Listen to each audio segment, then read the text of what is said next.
आज है 4 मार्च 2026 दिन बुधवार। Welcome back to clean news UP. चलिए देखते हैं उत्तर प्रदेश की 25 फटाफट बड़ी खबरों को।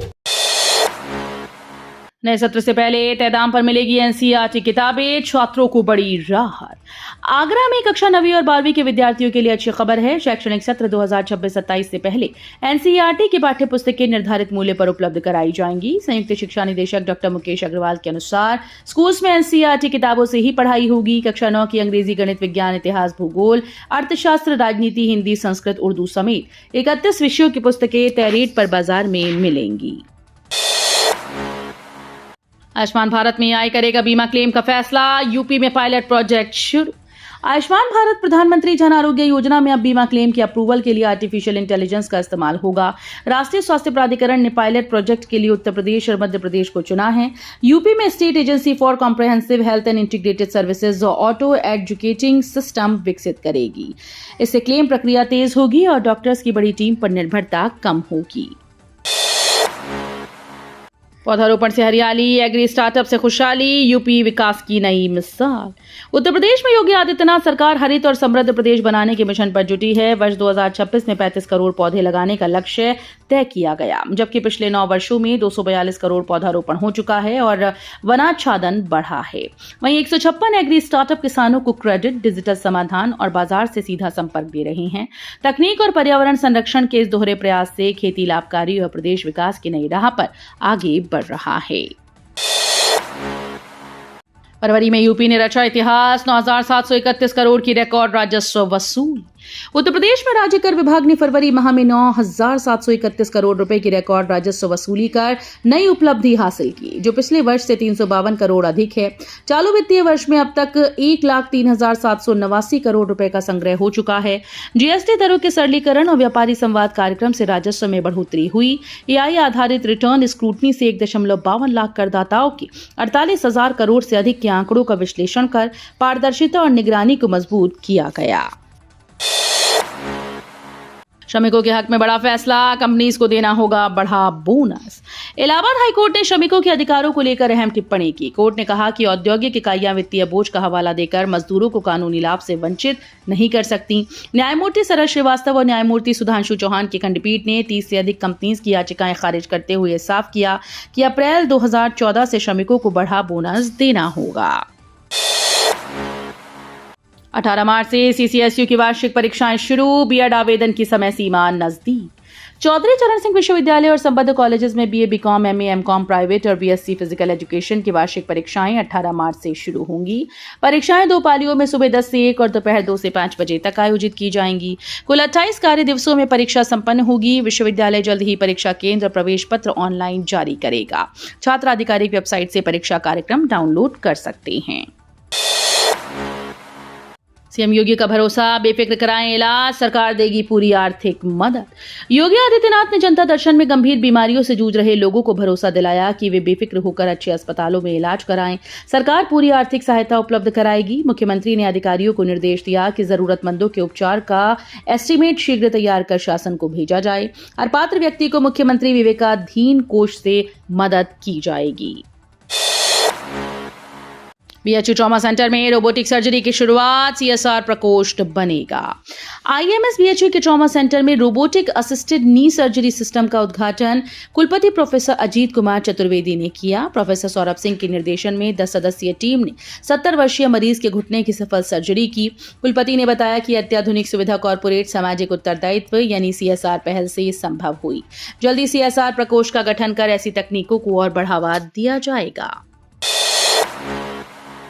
19 मार्च से बोर्ड कॉपीज का मूल्यांकन, 4 केंद्रों पर 10 मिनट में जांचेगी एक कॉपी। उत्तर प्रदेश माध्यमिक शिक्षा परिषद की बोर्ड परीक्षाओं की कॉपीज का मूल्यांकन 19 मार्च से शुरू होगा। जिले में 4 केंद्र बनाए गए, जिसमें 2 नए केंद्र शामिल हैं। करीब 4.5 लाख कॉपीज जांची जाएंगी और 2500 से अधिक परीक्षक तैनात होंगे। हर कॉपी को औसतन 10 मिनट में जांचने का लक्ष्य रखा गया। 2 केंद्रों पर हाई स्कूल और 2 पर इंटरमीडिएट की कॉपीज जांची जाएंगी। होली पर बिजली आपूर्ति सुचारू, लेकिन वर्टिकल व्यवस्था को लेकर चिंता बढ़ी। मध्यांचल विद्युत वितरण निगम लिमिटेड ने होली के दौरान निर्बाध बिजली सुनिश्चित करने के लिए जानकीपुरम क्षेत्रीय कार्यालय के पूर्णिया उपकेंद्र में नियंत्रण कक्ष स्थापित किया है। उपभोक्ता किसी भी समस्या पर हेल्पलाइन नंबर 9415901287 पर संपर्क कर सकते हैं। वहीं राज्य विद्युत उपभोक्ता परिषद ने मुख्यमंत्री को पत्र लिखकर वर्टिकल व्यवस्था से उपभोक्ताओं की परेशानियों और विद्युत दुर्घटनाओं पर चिंता जताई है। 15 मार्च को सपा मनाएगी कांशीराम जयंती, दलित समाज को साधने की तैयारी। समाजवादी पार्टी ने 15 मार्च को सभी जिलों में कांशीराम जयंती मनाने का निर्णय लिया। पार्टी का लक्ष्य इन कार्यक्रमों के जरिए दलित समाज की अधिक से अधिक भागीदारी सुनिश्चित करना है। आयोजनों में कांशीराम और मुलायम सिंह यादव के संबंधों को भी याद किया जाएगा। सपा अध्यक्ष अखिलेश यादव ने जिला व महानगर इकाइयों को भव्य आयोजन के निर्देश दिए। बीएचयू में बनेगा प्रदेश का पहला ऑल वेदर स्विमिंग पूल, खेलों को नई रफ्तार। काशी हिंदू विश्वविद्यालय परिसर में प्रदेश का पहला ऑल वेदर स्विमिंग पूल बनाया जाएगा। ये परियोजना खेलो इंडिया के तहत तैयार होगी। विश्वविद्यालय प्रशासन और क्रीड़ा परिषद की संयुक्त टीम ने पुराने पुल के पास स्थान का सर्वेक्षण किया। ओलंपिक मकानों पर बनने वाले इस पुल की डीपीआर तैयार करने की प्रक्रिया शुरू हो चुकी है। अधिकारियों के मुताबिक इससे तैराकी समेत विभिन्न खेलों को बढ़ावा मिलेगा। देश की राजधानी नरेंद्र, सीएम मोदी प्राथमिक स्कूल के जवाब से निपुणता पर सवाल। वाराणसी के प्राथमिक विद्यालयों में निपुणता के दावों पर सवाल खड़े हो गए। एक बच्चे ने देश की राजधानी नरेंद्र और मुख्यमंत्री का नाम मोदी बताया, जिससे शिक्षा स्तर पर चिंता बढ़ गई। जबकि बेसिक शिक्षा विभाग उत्तर प्रदेश की रिपोर्ट में 82% बच्चों को निपुण बताया गया और जिले को टॉप 5 में चौथा स्थान मिला। जमीनी हकीकत और सरकारी आंकड़ों के बीच संतर ने शिक्षा व्यवस्था की गुणवत्ता पर बहस छेड़ दी। ईरान संकट के बीच खाड़ी देशों की 8 उड़ानें बहाल, कैबिनेट मंत्री ने कहा लोग सुरक्षित। लखनऊ के चौधरी चरण सिंह अंतर्राष्ट्रीय एयरपोर्ट से खाड़ी देशों की उड़ानों का संचालन बहाल हुआ। ईरान और अमेरिका इजराइल तनाव के कारण दुबई और ईरान के एयर स्पेस बंद थे, जिससे कई उड़ानें निरस्त हुई। सोमवार को सऊदी अरब और ओमान की 8 उड़ानें संचालित हुई, जबकि निरस्त उड़ानों की संख्या घटकर 11 रह गई। कैबिनेट मंत्री ने कहा कि प्रदेश के लोग सुरक्षित हैं और एयरपोर्ट पर सभी आवश्यक इंतजाम किए गए हैं। यमुना सिटी के औद्योगिक सेक्टर में टोल खत्म, प्राधिकरण का सख्त आदेश। यमुना एक्सप्रेसवे औद्योगिक विकास प्राधिकरण ने यमुना सिटी के औद्योगिक क्षेत्र में आने जाने वाले उद्यमियों और कर्मचारियों को बड़ी राहत दी।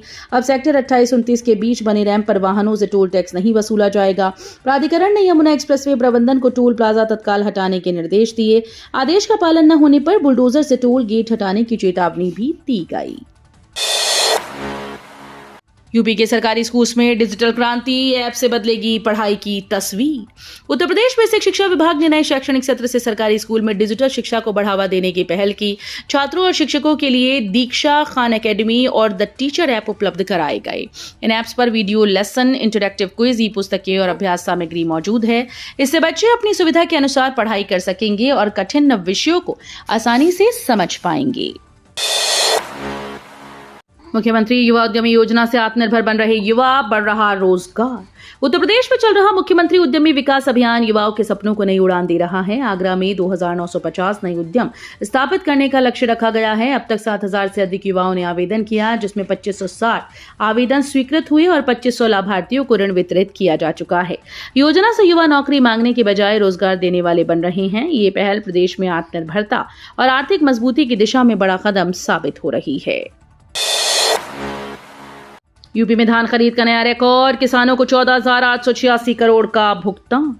उत्तर प्रदेश में खरीफ क्रय सत्र 2025-26 के दौरान धान खरीद में नया रिकॉर्ड बना है। योगी आदित्यनाथ सरकार ने 60 लाख मीट्रिक टन के लक्ष्य के मुकाबले 62.30 लाख मीट्रिक टन धान खरीदा। इससे 10.53 लाख किसानों को 14,886 करोड़ रुपए से अधिक का भुगतान किया गया। 28 फरवरी तक हुई पूरी खरीद प्रक्रिया में पिछले वर्ष की तुलना में अधिक खरीद और भुगतान दर्ज हुआ। राष्ट्रपति मुर्मू की मौजूदगी में भी खुले रहेंगे रामलला के द्वार, सुरक्षा का विशेष इंतजाम। अयोध्या में 19 मार्च का दिन ऐतिहासिक होने जा रहा है। वासंतिक नवरात्र और हिंदू नववर्ष के अवसर पर द्रौपदी मुर्मू राम मंदिर के द्वितीय तल पर श्रीराम यंत्र श्रीराम नाम मंदिर स्थापना समारोह में शामिल होंगी। बावजूद इसके श्रीराम जन्मभूमि तीर्थ क्षेत्र ट्रस्ट ने आम भक्तों के दर्शन पर कोई रोक न लगाने का फैसला किया है। प्रशासन ने सुरक्षा का व्यापक खाका तैयार किया है। होली के बाद बढ़ेगा हवाई किराया, 16,000 के पार पहुंचे टिकट। होली के बाद फ्लाइट में सफर करने वालों को बड़ा झटका लग सकता है। कानपुर से मुंबई जाने वाली उड़ानों का किराया तेजी से बढ़ रहा है। 2 मार्च को जहां टिकट 8,115 रुपए था, वहीं 8 मार्च को ये बढ़कर 16,167 पहुंच जाएगा। 7 मार्च को किराया 8,802 रुपए रहेगा, जबकि 9 और 10 मार्च को भी 11 से 12,000 रुपए के बीच रहेगा। त्योहार के बाद बढ़ती मांग के चलते यात्रियों की जेब पर अतिरिक्त बोझ पड़ने वाला है। कोडीन कफ सिरप केस में बड़ी कार्रवाई, विशाल सिंह सिसोदिया गिरफ्तार। कानपुर में कोडीन युक्त कफ सिरप मामले में क्राइम ब्रांच और एसआईटी की संयुक्त टीम ने विशाल सिंह सिसोदिया को गिरफ्तार किया है। आरोपी की लंबे समय से तलाश की जा रही थी और उसके खिलाफ हनुमंत विहार थाने में गंभीर धाराओं में मामला दर्ज था। इससे पहले इसी गिरोह से जुड़े विनोद अग्रवाल को भी पुलिस जेल भेज चुकी है। 8 मार्च को रविंद्रपुरी कल्याण समिति का होली मिलन और महिला सम्मान समारोह। रविंद्रपुरी कल्याण समिति की कार्यकारिणी बैठक में 8 मार्च को होली मिलन समारोह और अंतर्राष्ट्रीय महिला दिवस धूमधाम से मनाने का निर्णय लिया गया। लेन नंबर 5 के पार्क में हुई बैठक में तय हुआ कि समाज में सक्रिय भूमिका निभाने वाली महिलाओं का विशेष सम्मान किया जाएगा। समिति के पदाधिकारियों ने कार्यक्रम को भव्य बनाने पर जोर दिया। बैठक में संरक्षक उमाशंकर अग्रवाल, अध्यक्ष अनुज डिडवानिया सहित अन्य सदस्य मौजूद रहे। काशी की हवा खतरनाक, 61 दिनों में एक भी दिन नहीं रही स्वस्थ। वाराणसी में इस साल की शुरुआत से ही हवा की सेहत बिगड़ी हुई है। 1 जनवरी से 2 मार्च तक 61 दिनों में एक भी दिन वायु गुणवत्ता स्वस्थ श्रेणी में नहीं रही। आंकड़ों के अनुसार 15 दिन AQI खतरनाक, 31 दिन गंभीर और 15 दिन अस्वस्थ दर्ज किया गया। बढ़ते वाहन, फैक्ट्रियों से उत्सर्जन, निर्माण कार्यों की धूल और कचरा जलाना प्रदूषण के मुख्य कारण हैं। यूपी में बड़ी गर्मी की तपेश, कई जिलों में पारा 33 के पार। उत्तर प्रदेश में गर्मी ने तेजी से दस्तक दी है। दिन चढ़ते ही धूप में तल्खी महसूस की जा रही है। झांसी 34.8 डिग्री सेल्सियस के साथ सबसे गर्म रहा, जबकि फतेहपुर में 34.6 डिग्री तापमान दर्ज हुआ। वाराणसी, हमीरपुर, आगरा में भी पारा 33 डिग्री के आसपास पहुंच गया। प्रदेश के 25 से अधिक जिलों में तापमान 30 डिग्री के पार चला गया, जिससे गर्मी का असर साफ दिखने लगा है। हर हाल में जाम मुक्त बनाएं, सीएम योगी ने किस शहर के लिए अफसरों को दिए सख्त निर्देश। मुख्यमंत्री योगी आदित्यनाथ ने गोरखपुर को हाल में जाम मुक्त बनाने के निर्देश दिए हैं। मंगलवार को गोरखनाथ मंदिर की बैठक कक्ष में अधिकारियों के साथ हुई समीक्षा बैठक में योगी ने कहा कि शहर में जाम पर नियंत्रण को लेकर फुल प्रूफ प्लान बनाएं, ट्रैफिक प्रबंधन को सुदृढ़ करें, सड़कों को अतिक्रमण मुक्त कराएं, रेहड़ी पटरी दुकानदारों को व्यवस्थित करें, वाहनों को निर्धारित पार्किंग स्थल पर ही खड़ा कराएं। तो ये थी आज की 25 फटाफट बड़ी खबरें। अगर आपको न्यूज पसंद आई हो तो वीडियो को लाइक और शेयर जरूर करें। धन्यवाद।